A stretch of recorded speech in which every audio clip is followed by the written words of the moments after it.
A notificação chegou no meu celular. Mudança de horário para a reunião anual da diretoria. Agora às 10 horas. Auditório principal. Fiquei olhando por uns segundos, me perguntando por que mudariam o horário assim de repente. Então outra. Mensagem chegou apenas 2 minutos depois. Curta, seca, sem assinatura nenhuma. Sobre a reunião de hoje. Sua presença não será necessária. Como se eu fosse uma funcionária qualquer que eles pudessem simplesmente dispensar. Como se eu não fosse filha do presidente. Como se eu não tivesse crescido caminhando por esses mesmos corredores, participando de reuniões desde os 12 anos, sendo moldada para seguir os passos do meu pai até cometer aquele erro que nunca consegui consertar. Deixei o telefone na bancada da cozinha e senti minhas mãos tremendo um pouco. Eles tinham planejado isso. A mudança súbita de horário não foi aleatória. Foi calculada. Queriam ter certeza de que eu receberia a mensagem na última hora, quando já fosse tarde demais para discutir ou revidar. Meu café esfriou enquanto eu ficava ali parada, lendo a mensagem várias vezes. Não será necessária. Era isso que eu tinha me tornado para eles. As mesmas pessoas que costumavam me chamar de o futuro da empresa, agora não conseguiam nem colocar meu nome num e-mail me mandando ficar em casa. Eles disseram que era para proteger a imagem da empresa. Disseram que eu ia envergonhar a família. Mas ali parada na minha cozinha vazia, sendo desenvidada da minha própria herança, percebi que eram eles que deveriam estar envergonhados. Tentei não pensar no meu nome que estava na lista de assentos na semana passada. Estava lá, na terceira fileira. Uma colega até tinha me mandado foto do lugar. A placa ainda estava lá hoje de manhã. Doutora Laura Mendonça. Ninguém teve coragem de tirar. Era como se quisessem que eu soubesse que meu lugar estava ali, vazio, esperando por mim. Como se fosse uma mensagem silenciosa de que eu ainda pertencia. Àquele mundo, mesmo sendo rejeitada por ele. Mas no fundo eu sabia que não era bondade. Era crueldade disfarçada de descuido. Às 9h30, minha mãe ligou. Sua voz soava cansada, como se ela tivesse ensaiado essa conversa a noite toda. Filha, você entendeu que é só por precaução, né? Seu pai achou melhor assim. Você sabe que o conselho está sensível com a sua situação. Minha situação. Eles falam como se eu tivesse matado alguém. Como se eu tivesse inventado aquele rombo nos contratos. Como se não tivesse sido meu irmão quem assinou tudo. Escutei ela respirar fundo do outro lado da linha, tentando encontrar palavras que não machucassem tanto. Mas não existem palavras assim para uma situação como essa. Não quando sua própria família te considera um risco à reputação deles. Não quando você vira o bode expiatório de erros que nem foram seus. Desliguei o telefone sem dizer tchau. Não conseguia mais ouvir aquela voz tentando me convencer de que estava tudo bem. Porque não estava. E todos nós sabíamos disso. Às 10h09, minha amiga me ligou em pânico. Conseguia ouvir o barulho do auditório atrás dela. Pessoas conversando baixinho, cadeiras rangendo. Laura, seu nome apareceu. No telão. Tipo gigante. Sozinho. Achei que ela estava brincando comigo, tentando me fazer sentir melhor depois, da humilhação da manhã. Mas então ela mandou a foto. Meu coração parou. Ali estava, em letras enormes na tela. Projeto Reestruturação 2024. Dr. Laura Mendonça. E o auditório inteiro em silêncio absoluto. Conseguia imaginar a cena mesmo sem estar lá.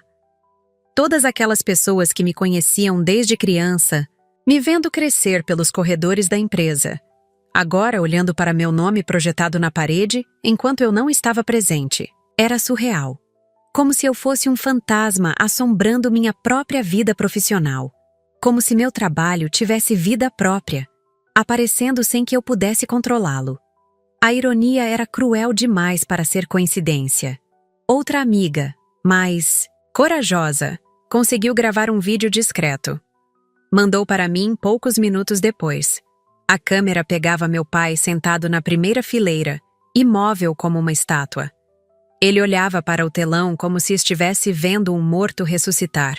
Seus ombros estavam tensos, as mãos fechadas em punhos sobre as pernas. Ninguém dizia nada. O silêncio era tão pesado que conseguia sentir através da tela do meu celular. Meu irmão estava a algumas cadeiras ao lado, com a cabeça baixa, evitando olhar para cima. Alguém cochichou bem baixinho, mas deu para ouvir no vídeo. Ela não ia vir mesmo, né? Era como se estivessem falando de alguém que tinha morrido. Como se eu fosse uma lembrança inconveniente que insistia em aparecer nos momentos mais inoportunos. Vi meu pai passar a mão no rosto, gesto que eu conhecia bem desde pequena. Ele fazia isso quando estava nervoso, quando algo saía do controle dele. Às 10h32, recebo um e-mail anônimo. Assunto: você deveria ver isso antes que tirem do ar. Meu estômago virou. E-mails anônimos nunca trazem boas notícias, especialmente não em dias como esse. Era um link para o Google Drive. Hesitei antes de clicar. Parte de mim queria ignorar, fingir que não tinha visto, voltar para a cama e esquecer que esse dia existia. Mas a curiosidade foi mais forte. Lá dentro, um PDF com o plano de reestruturação que eu tinha criado. Assinado por mim, com data de hoje. Como se eu estivesse lá na reunião, apresentando pessoalmente. Como se eu não tivesse sido banida da minha própria empresa familiar. Minha respiração ficou irregular. Alguém estava usando meu trabalho, meu nome, minha reputação, mesmo depois de me excluírem completamente. Era uma violação que ia além do profissional. Era pessoal. Era uma traição que cortava fundo demais para ser ignorada. Abri o arquivo e meu coração começou a bater tão forte que senti gosto de ferro na boca. Era meu trabalho. Cada gráfico, cada projeção, cada análise de dados que eu tinha passado semanas desenvolvendo. Reconhecia até os pequenos detalhes que só eu sabia que estavam lá, a formatação específica das tabelas, a escolha das cores nos gráficos, até mesmo um erro de digitação que eu tinha deixado passar no rodapé da página 15. Mas alguém tinha alterado a autoria. No cabeçalho, onde deveria estar meu nome, agora lia: apresentado por André Mendonça. Meu irmão. Ele tinha roubado minha proposta inteira. Não apenas usou minhas ideias. Ele literalmente pegou meu arquivo, mudou o nome e estava apresentando como se fosse trabalho dele. A audácia era impressionante. Anos de rivalidade entre irmãos, mas isso ultrapassava qualquer limite que eu imaginava existir. Era roubo intelectual descarado, dentro da própria família. Senti uma mistura de raiva e nojo subindo pela garganta. Meus olhos ardiam, mas não eram lágrimas de tristeza. Era fúria pura. Respirei fundo várias vezes, tentando controlar a tempestade que se formava no meu peito. Queria gritar, jogar o laptop na parede, ligar para meu irmão e falar tudo o que estava pensando sobre ele naquele momento. Mas em vez disso, fiz algo muito mais perigoso. Comecei a escrever. Abri meu e-mail e digitei com uma calma que nem eu sabia que possuía. Assunto: violação de propriedade intelectual. Protocolo 217-A. Plano de reestruturação 2024. Formal, educado, mas direto como uma lâmina. Anexei as versões originais do arquivo que estavam salvos na minha pasta pessoal. Todas com metadados mostrando que foram criados 2 meses atrás. Todas com meu nome nos atributos do documento. Todas claramente assinadas por mim, com minha assinatura digital registrada. Era prova irrefutável de que eu era a autora original. Mandei cópia para todo o conselho, para o jurídico da empresa e para alguns jornalistas especializados em economia que eu conhecia. Se eles queriam brincar sujo, eu podia brincar também. A resposta chegou mais rápido do que eu esperava. Às 11h17, um dos conselheiros mais antigos me respondeu: Laura, podemos conversar? Por chamada de vídeo? Agora mesmo. Aceitei a chamada e vi o Dr. Santos sozinho no escritório dele, com uma cara de pânico que nunca tinha visto. Antes, ele estava visivelmente nervoso, olhando para os lados como se alguém pudesse estar escutando. Você tem todas as provas disso que está alegando? Mostrei as conversas por e-mail, onde eu discutia as ideias com outros colegas, os arquivos salvos, em datas anteriores, até mesmo os rascunhos escritos à mão no meu bloco de notas. Cada página fotografada, cada conversa printada, cada evidência organizada cronologicamente. Ele balançava a cabeça enquanto eu mostrava tudo, e seu rosto ficava cada vez mais sério. Laura, eles vão tentar te calar. Vão oferecer dinheiro. Vão ameaçar processar você por difamação. Vão usar todos os recursos que têm. Parou por um momento, me olhando diretamente nos olhos através da tela. Você tem certeza de que quer seguir com isso? Eu não precisei nem pensar na resposta. Meia hora depois de desligar a chamada com o Dr. Santos, meu telefone tocou novamente. Era a secretária da diretoria, com uma voz que eu não reconhecia. Nervosa, quase sussurrando. Laura, o conselho suspendeu a reunião principal. Fecharam as portas do auditório. Senti meu estômago dar um nó. Todo mundo saiu? Perguntei, tentando manter a voz calma. Seu pai foi retirado da mesa de apresentação. André sumiu pelos fundos. E olha, tem mais uma coisa. Ela fez uma pausa longa. O pessoal do jurídico está tentando te localizar. Disseram que é urgente. Desliguei e fiquei olhando para o telefone por alguns segundos. Eles estavam em pânico. Minha estratégia tinha funcionado melhor do que eu imaginava. Em questão de 1 hora, eu tinha conseguido parar uma reunião anual, expor um caso de plágio e colocar toda a diretoria em alerta máximo. Parte de mim sentia uma satisfação perigosa. Depois de meses sendo tratada como um problema, finalmente eu era uma solução. Uma solução que eles não sabiam como lidar. O telefone tocou novamente. Dessa vez era o número do jurídico da empresa. Atendi, já sabendo o que vinha pela frente. Laura, aqui é Dr. Carvalho. Precisamos que você venha até aqui. Agora mesmo. A voz dele estava tensa, como se estivesse lendo um roteiro. É sobre as alegações que você fez esta manhã. Temos algumas questões para esclarecer. Eu quase ri. Questões para esclarecer. Como se eu fosse a pessoa errada nessa história toda. Dr. Carvalho, eu tenho todas as provas do que alegei. Vocês que têm algumas questões para esclarecer, comigo. Houve um silêncio do outro lado da linha. Laura, por favor, vamos resolver isso da melhor forma possível para todos os envolvidos. Essa frase me irritou profundamente. A melhor forma possível para todos sempre significava a pior forma possível para mim.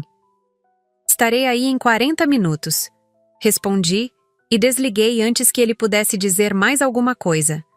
Peguei minha bolsa, coloquei o laptop dentro e saí de casa com uma determinação que não sentia há meses.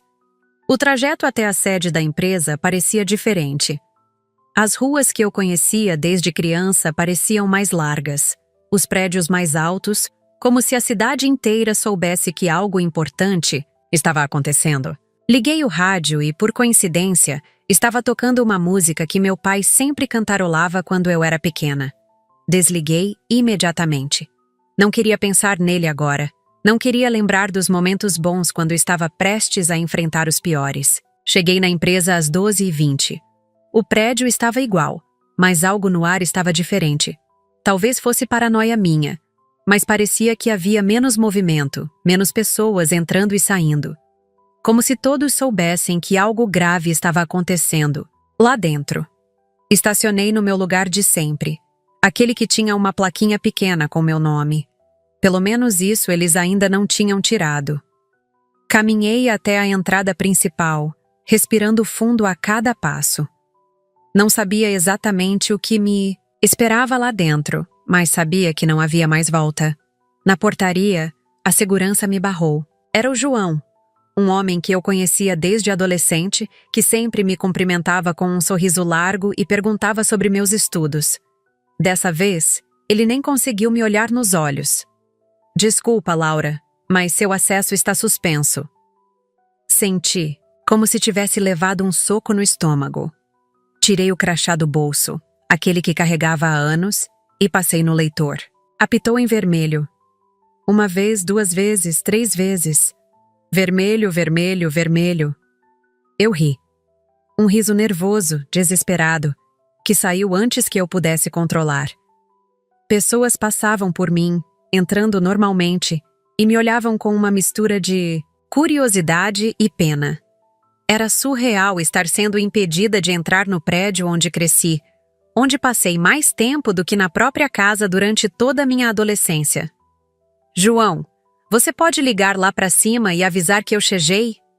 Ele mexeu desconfortável nos pés. Eles disseram que você não pode subir, Laura. Não hoje. A humilhação era completa. Não bastava ter meu trabalho roubado, agora eu estava sendo tratada como uma invasora. Mas então, uma voz familiar soou atrás de mim. Deixa ela entrar. Agora. Era a doutora Silvana, uma das conselheiras mais antigas da empresa. Ela estava com uma cara séria que eu raramente via, aquela expressão que ela usava nas reuniões mais tensas. João hesitou, olhando entre nós duas. Mas eu recebi ordens. E eu estou te dando outras ordens, ela cortou, com uma autoridade que não deixava espaço para discussão. Laura faz parte do conselho, mesmo que alguns prefiram fingir que não. Ela passou o próprio crachá na catraca e me fez sinal para acompanhá-la. Caminhamos em silêncio pelos corredores que eu conhecia como a palma da minha mão. As pessoas que passavam por nós faziam questão de evitar contato visual. Alguns sussurravam assim que passávamos. Era como andar num velório onde eu era, simultaneamente, a morta e a enlutada principal. Doutora Silvana não disse nada durante todo o trajeto, mas conseguia sentir sua tensão. Ela estava brava, mas não comigo. Era uma raiva direcionada, focada, perigosa. Me colocaram numa sala com paredes de vidro no 12º andar. Era uma sala de reunião que eu conhecia bem, onde tinha participado de dezenas de apresentações ao longo dos anos. Mas agora eu estava do lado errado da mesa. De lá, conseguia ver tudo. Os executivos entrando e saindo às pressas, carregando pastas e notebooks como se estivessem fugindo de um incêndio. Alguns me evitavam completamente, fazendo questão de passar pelos corredores mais distantes quando me viam.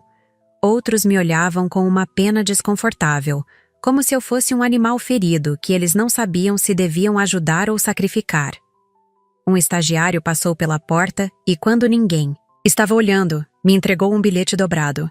Você tem mais aliados do que imagina. Estava escrito numa letra que eu não reconhecia. Guardei o papel na bolsa e continuei observando o movimento lá fora. Era fascinante e terrível ao mesmo tempo ver como minha presença tinha conseguido transformar um ambiente corporativo inteiro numa zona de guerra. Pessoas correndo, conversas sussurradas, celulares tocando sem parar. Eu era o centro do furacão, mas estava presa numa redoma de vidro, apenas observando a destruição que minha honestidade tinha causado. O jurídico entrou na sala exatamente às 13 horas. Dr. Carvalho vinha acompanhado de uma advogada que eu não conhecia, uma mulher jovem com uma pasta cheia de documentos. Ela me cumprimentou com um aceno de cabeça e começou a espalhar papéis na mesa. Laura, precisamos conversar sobre algumas questões legais, Dr. Carvalho começou, mas a advogada o interrompeu. Na verdade, Dr. Carvalho, acho que a Laura deveria ver isso primeiro. Ela me mostrou uma cláusula antiga no contrato de sociedade da empresa, destacada com marca-texto amarelo. Li uma vez, depois outra, até ter certeza de que estava entendendo corretamente. Dizia que, caso meu pai fosse afastado por má conduta ou omissão grave, o voto de sucessão voltaria automaticamente para o herdeiro direto mais qualificado academicamente. Eu. Com meu mestrado em administração e minha especialização em gestão empresarial, eu era tecnicamente mais qualificada que meu irmão. Eles estão tentando manter você fora porque sabem que, se assumir, tudo muda, a advogada sussurrou, olhando para a porta de vidro. Seu irmão não tem qualificação suficiente para assumir legalmente. Dr. Carvalho estava visivelmente desconfortável, mexendo nos papéis sem parar.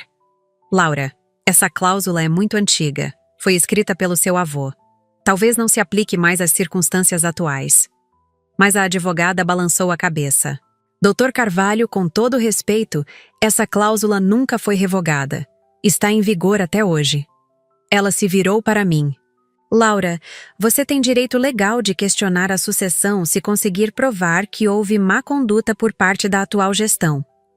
Senti meu coração acelerar. Que tipo de má conduta? Ocultação de informações, manipulação de relatórios, uso indevido de propriedade intelectual. Ela listou, olhando diretamente nos meus olhos. Basicamente tudo o que aconteceu hoje. Dr. Carvalho se levantou bruscamente. Isso é muito precipitado. Vamos com calma. Mas eu já estava entendendo o jogo. Eles não estavam tentando me proteger da vergonha.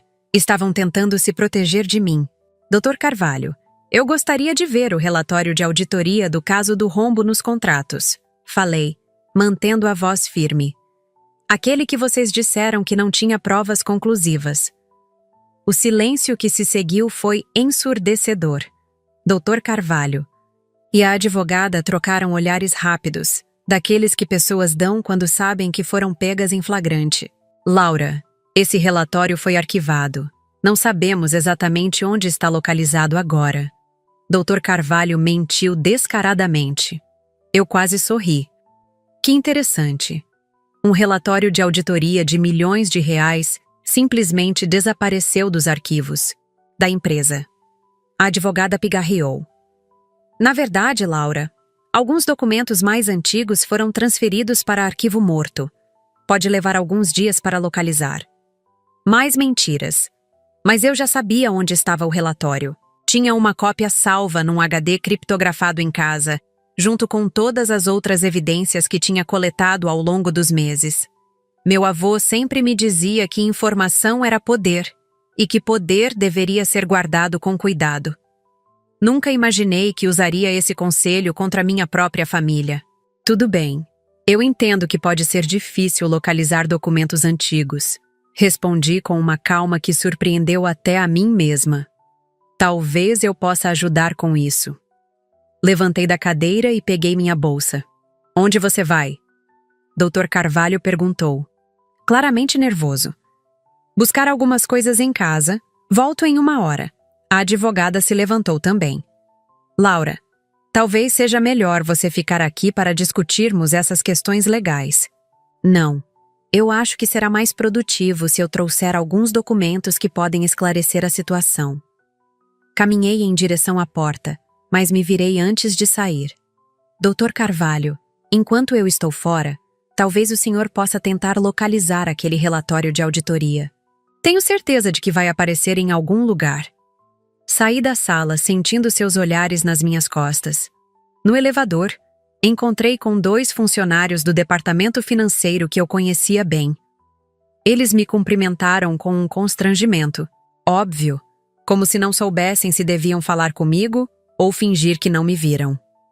Laura, é verdade que você está processando a empresa? Um deles perguntou baixinho. Ainda não, respondi, apertando o botão do térreo. Mas o dia ainda não acabou. No caminho para casa, meu pai me ligou. Era a primeira vez em 3 semanas que meu telefone mostrava o nome dele na tela. Hesitei antes de atender, mas a curiosidade foi mais forte. Alô, pai. Sua voz soava cansada, mais velha do que eu lembrava. Filha, onde você está? Preciso falar com você. Estou indo para casa buscar uns documentos. Houve uma pausa longa. Laura, você está indo longe demais. Você vai destruir tudo que construímos. Senti uma raiva familiar subindo pela garganta. Pai, eu não estou destruindo nada. Vocês destruíram bem antes de mim. Eu só estou limpando os destroços. Filha, por favor, vamos conversar pessoalmente. Podemos resolver isso em família. Sua voz estava quase implorando e por um momento quase senti pena dele. Quase.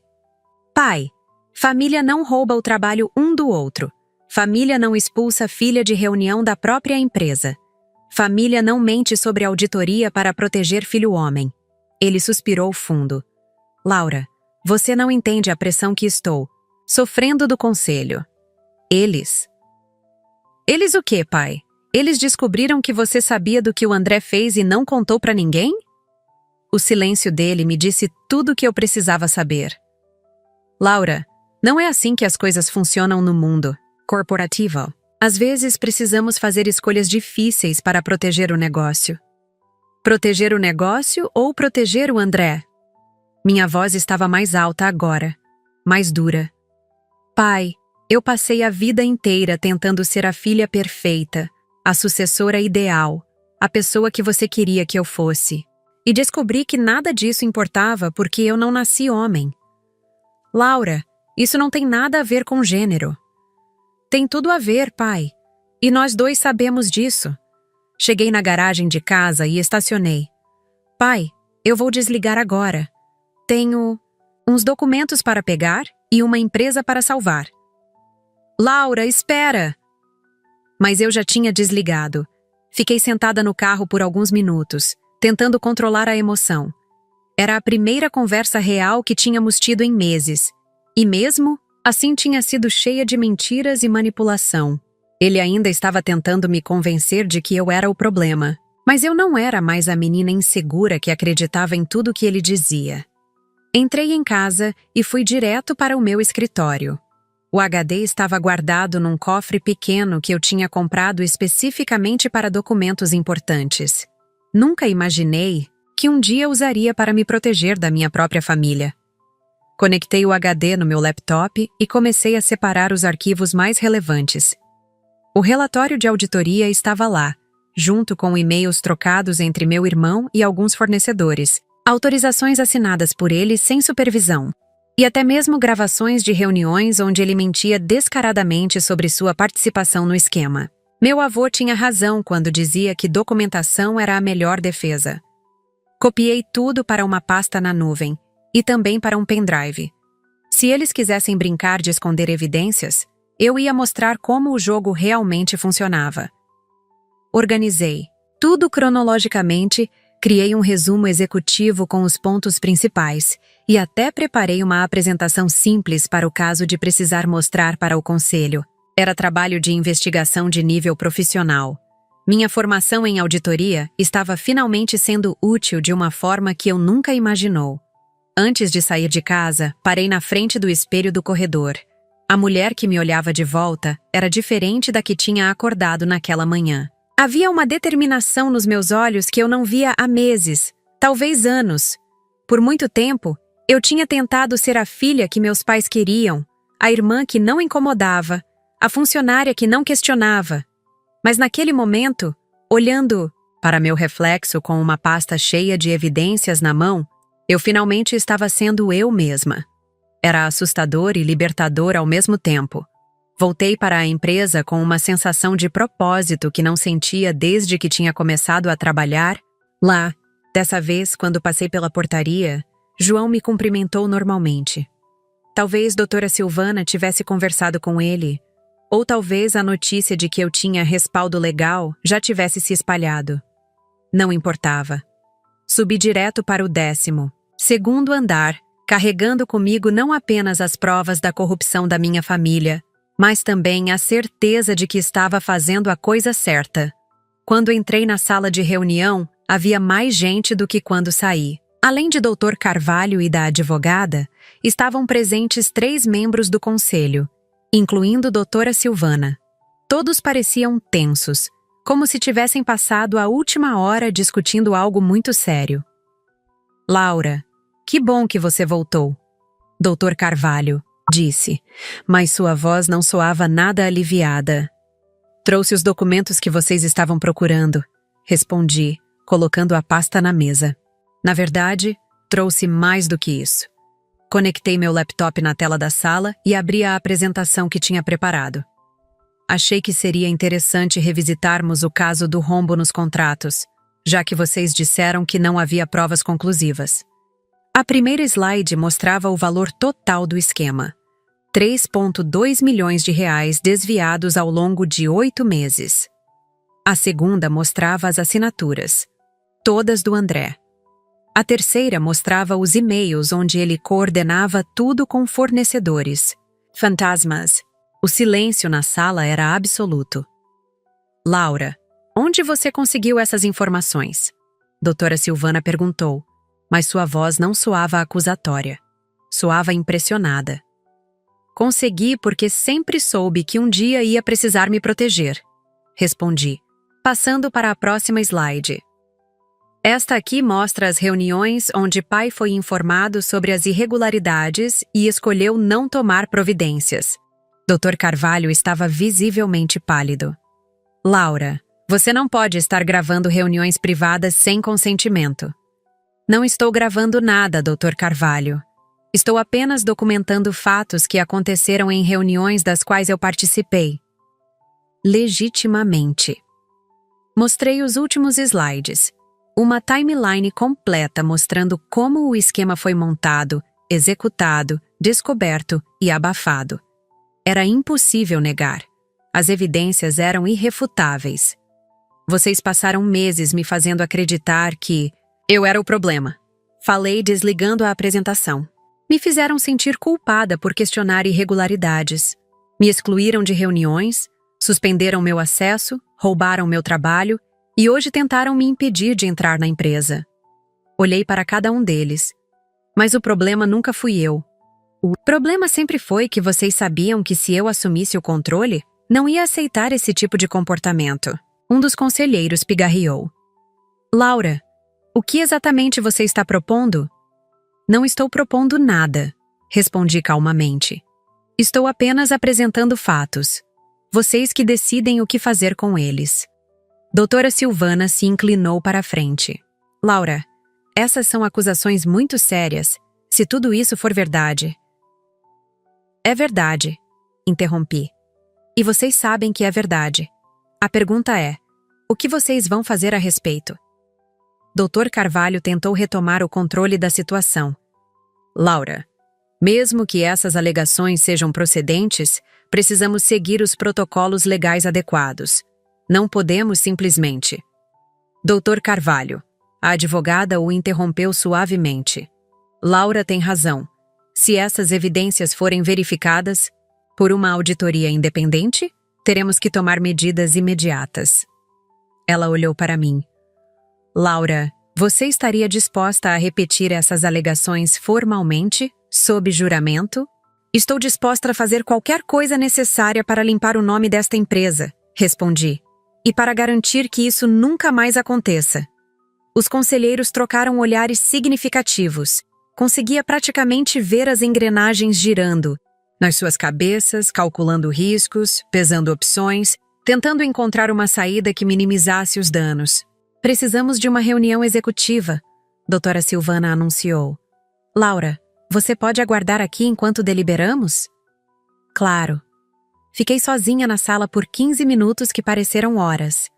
Conseguia ver movimento no corredor, pessoas entrando e saindo de outras salas, telefonemas sendo feitos às pressas. Era óbvio que a notícia estava se espalhando rapidamente.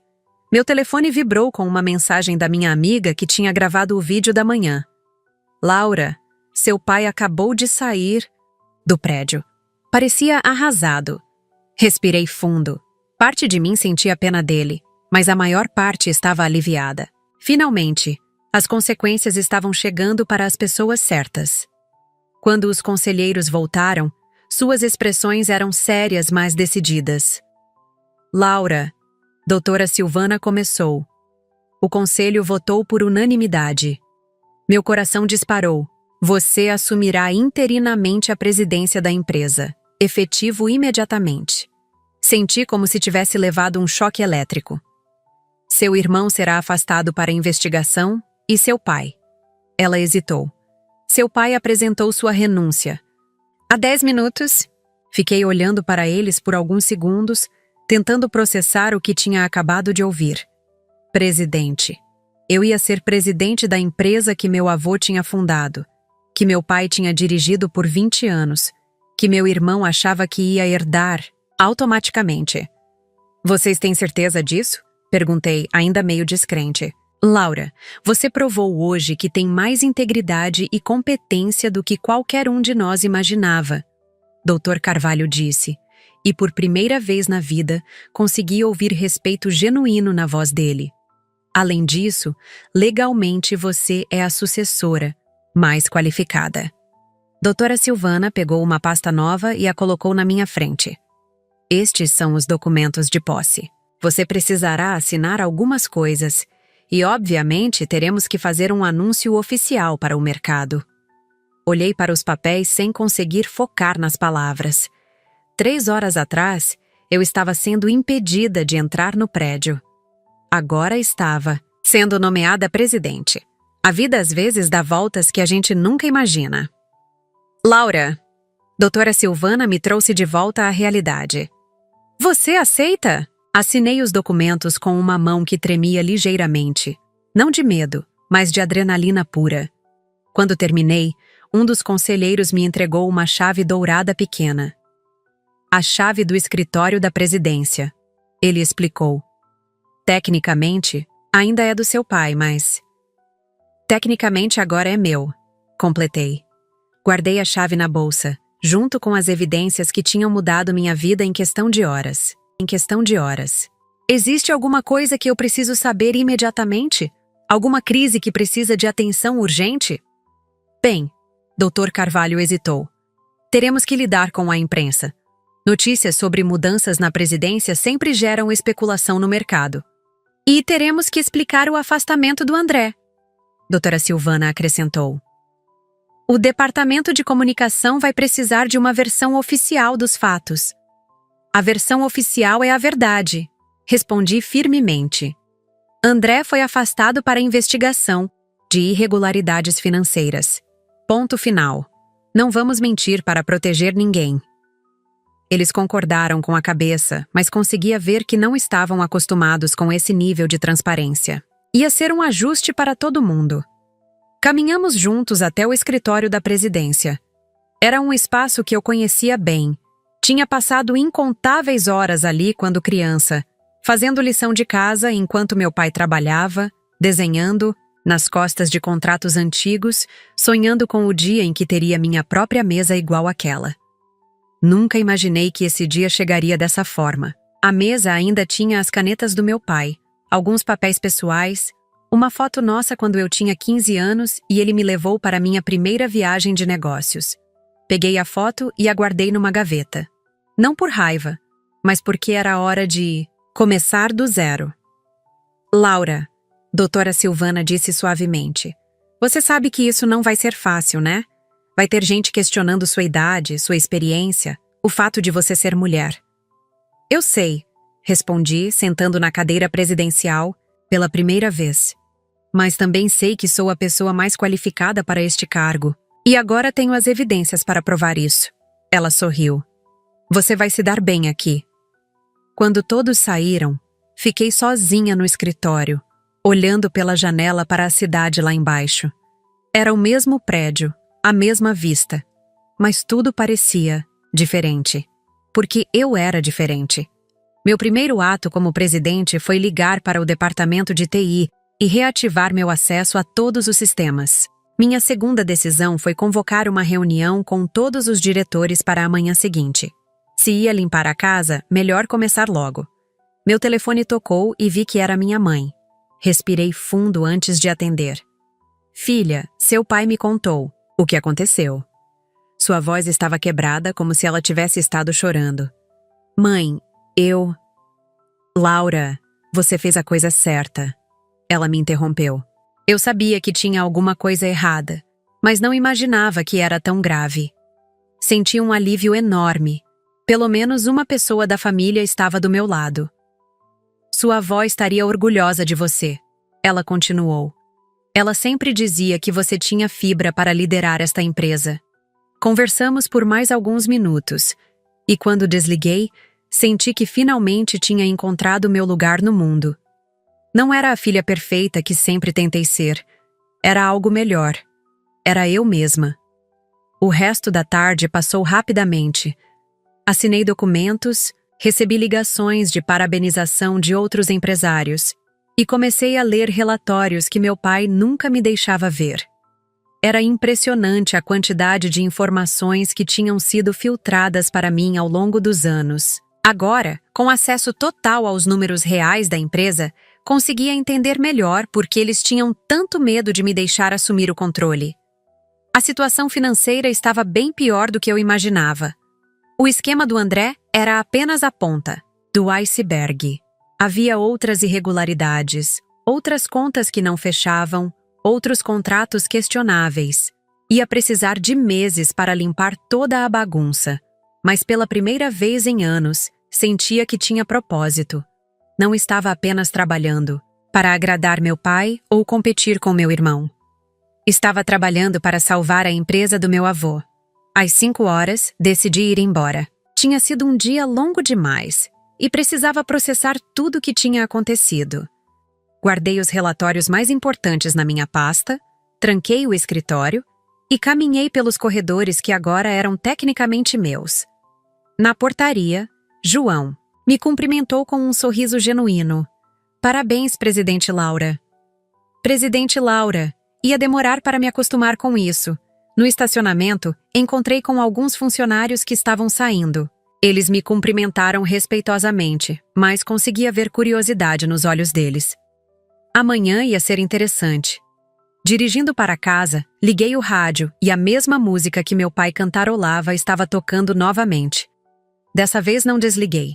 Deixei tocar até o final, como uma forma de fazer as pazes com as memórias boas que tínhamos juntos, porque apesar de tudo que tinha acontecido, ele ainda era meu pai. E eu ainda era filha dele. A diferença era que agora eu também era presidente da empresa. E isso mudava tudo. Cheguei em casa e, pela primeira vez em meses, dormi profundamente. Não pelos motivos que imaginava quando acordei naquela manhã, mas pelos motivos certos. Tinha lutado pela verdade, vencido, e agora tinha a chance de consertar anos de erros. Era assustador e empolgante ao mesmo tempo. Na manhã seguinte, acordei com uma sensação estranha de calma. Pela primeira vez em meses, não senti aquele nó no estômago que tinha se tornado minha companhia constante. Tomei café da manhã, lendo as notícias online, e encontrei 3 artigos pequenos sobre a mudança na presidência da nossa empresa. Sucessão familiar em empresa de tecnologia gera especulação no mercado, dizia uma manchete. Sorri.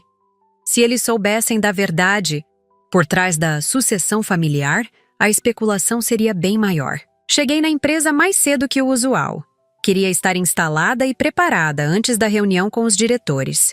O prédio estava mais silencioso, apenas alguns funcionários do turno matinal e pessoal da limpeza. Gostei da tranquilidade. Dava para pensar melhor, planejar melhor. No meu escritório, ainda era estranho pensar assim, encontrei uma pilha de mensagens de parabenização. Algumas de clientes importantes, outras de fornecedores, várias de funcionários. Li todas com atenção. Era importante saber quem estava genuinamente feliz com a mudança e quem estava apenas sendo educado. Às 9 horas em ponto, todos os diretores estavam reunidos na sala de conferências. Era a primeira vez que eu estava sentada na cabeceira da mesa, no lugar que sempre foi do meu pai. Alguns pareciam desconfortáveis, outros curiosos, alguns claramente céticos. Bom dia a todos, comecei, mantendo a voz firme e profissional. Sei que ontem foi um dia atípico para todos nós. Hoje, quero esclarecer algumas coisas e definir como vamos trabalhar daqui para frente. Passei a próxima hora explicando minha visão para a empresa, as mudanças que pretendia implementar e as investigações que seriam abertas. Foi uma conversa difícil, mas necessária. No final, a maioria parecia aliviada. Presidente Laura, o diretor financeiro disse, posso dizer que é refrescante ter alguém no comando que realmente entende os números? Sorri. Pode. E pode se acostumar, porque vamos falar muito sobre números nos próximos meses. Quando a reunião terminou, senti que tinha dado o primeiro passo certo. Estabelecer autoridade sem ser autoritária. Ser firme sem ser cruel. Era um equilíbrio delicado, mas achei que tinha conseguido. O resto da semana passou como um borrão de reuniões, documentos e decisões difíceis. Confirmei o afastamento do André após a investigação interna comprovar todas as irregularidades. Ele nem tentou se defender, As evidências eram impossíveis de contestar. Meu pai ligou 2 vezes, mas não atendi. Ainda não estava pronta para essa conversa. Minha mãe me visitou no escritório e chorou quando viu meu nome na porta. Seu avô estaria tão orgulhoso, ela repetiu, como se precisasse me convencer. Mas eu já sabia. Podia sentir a presença dele naquele escritório, naquela cadeira, naquelas decisões que eu estava tomando. As ações da empresa subiram 3% na primeira semana da minha gestão. Os investidores estavam gostando da transparência e das medidas anticorrupção. O mercado responde bem à estabilidade, doutora Silvana me explicou. E você transmite estabilidade. Era engraçado como a palavra que eles usavam para me excluir, problema, havia se transformado na palavra que me definia como líder, estabilidade. A ironia não passou despercebida. Na sexta-feira, recebi uma carta de demissão do André. Era breve, formal, sem pedidos de desculpa. Devido às circunstâncias atuais, solicito desligamento imediato do quadro de funcionários da empresa. Assinei a aprovação sem hesitar. Era o fechamento de um capítulo doloroso, mas necessário. Naquela tarde, sozinha no escritório, olhei pela janela e pensei em como minha vida havia mudado em uma semana. 7 dias atrás, eu era a filha problemática que envergonhava a família. Hoje, eu era a presidente que estava salvando a empresa. Não tinha sido o caminho que planejei, mas tinha sido o caminho certo. Meu telefone tocou e era um número que não reconheci. Laura, aqui é o Dr. Santos. A voz do conselheiro que me alertou sobre as tentativas de me calar. Queria te parabenizar pessoalmente. Você provou que tinha razão sobre tudo. Obrigada, Dr. Santos. Mas eu não queria estar certa sobre essas coisas. Eu sei, mas alguém precisava ter coragem para expor a verdade. E você teve. Depois que desliguei, fiquei pensando nessa palavra, coragem. Durante anos, achei que coragem era agradar todo mundo, não causar problemas, ser a filha perfeita. Descobri que coragem de verdade era exatamente o oposto. 3 meses. Depois, a empresa estava completamente reestruturada. Implementamos novos protocolos de auditoria, um sistema de denúncias anônimas e um código de ética que todos os funcionários precisavam assinar. As irregularidades financeiras foram totalmente sanadas e conseguimos recuperar a maior parte do dinheiro desviado através de processos legais. O faturamento cresceu 15% no trimestre, o melhor resultado em 5 anos. Meu pai finalmente me procurou para uma conversa. Uma conversa. Foi difícil, dolorosa, mas necessária. Ele admitiu que sabia das irregularidades do André e que escolheu proteger o filho ao invés de proteger a empresa. Eu pensei que estava fazendo o melhor para a família, ele disse, com lágrimas nos olhos. Mas acabei quase destruindo tudo. Não foi um pedido de desculpas completo, mas foi um começo. Decidimos que ele continuaria como conselheiro honorário, sem poder de voto, apenas para manter a conexão familiar com a empresa do meu avô. Era o máximo que eu conseguia oferecer no momento. Talvez com o tempo conseguíssemos reconstruir nossa relação, mas nos termos da verdade, não da conveniência. Hoje, olhando para trás, percebo que aquele dia foi o divisor de águas da minha vida. O dia em que parei de tentar ser quem os outros queriam que eu fosse e comecei a ser quem eu realmente era. Não foi fácil, e ainda não é. Liderar uma empresa sempre foi desafiador. Mas liderar uma empresa familiar depois de expor a corrupção da própria família é outra história completamente. Mas cada manhã, quando chego no escritório e vejo meu nome na porta, lembro que foi a escolha certa. Não apenas para mim, mas para todos os funcionários que dependem desta empresa, para os clientes que confiam em nós, para a memória do meu avô que construiu tudo isso com integridade.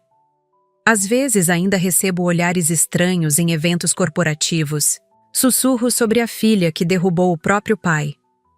Mas também recebo cumprimentos de outras mulheres empresárias, mensagens de funcionários agradecendo pela transparência, reconhecimento de órgãos de ética empresarial. E no final do dia, quando olho no espelho, consigo me reconhecer. Finalmente.